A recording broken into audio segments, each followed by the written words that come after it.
আসসালামু আলাইকুম সুপ্রিয় শুভাকাঙ্ক্ষী, আপনারা আমার স্ক্রিনে একটা প্রজ্ঞাপন দেখতে পাচ্ছেন। অর্থ মন্ত্রণালয়ের প্রজ্ঞাপনটা আমাদের যারা বেসরকারি শিক্ষক কর্মচারী আছে তাদের জন্য।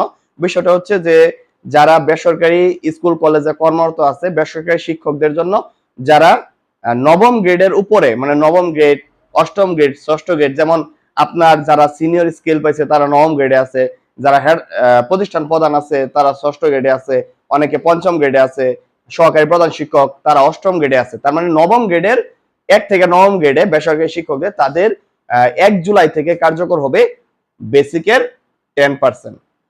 আর যারা নবম থেকে, মানে দশম গ্রেড, যারা বিএড নিয়ে ঢুকছে, দশম গ্রেড, বিএড ছাড়া 11 গ্রেড, বা যারা কর্মচারী আছে 15 গ্রেড, এই 10 থেকে পরবর্তী 20 পর্যন্ত আমাদের বেসরকারি শিক্ষকদের ভিতরে যেটা আছে তাদেরকে দেওয়া হবে বেসিকের 15%। এবং সেই 15% যদি 1200 হয়, 1400 হয়, কিন্তু সেটার সর্বনিম্ন স্কেল হবে 1500 টাকা। তো 1 জুলাই থেকে আমার বা আমাদের যাদের বেতন 15%-এ 1200-800 আসে তাদের কিন্তু 1500 টাকা হচ্ছে সর্বনিম্ন রেঞ্জ। বেসরকারি শিক্ষকদের কর্মচারীদের সর্বনিম্ন রেঞ্জ হচ্ছে 1500 টাকা। তো অর্থ মন্ত্রণালয় এবং সরকার কর্তৃপক্ষকে ধন্যবাদ যে সর্বনিম্ন রেঞ্জ যেটা গত কয়েকদিন আগে 1000 টাকা ছিল সেটা 1500 টাকা করা হয়েছে। তো সবাইকেই ধন্যবাদ। আশা করি নিউজটা আপনি বুঝতে পারছেন।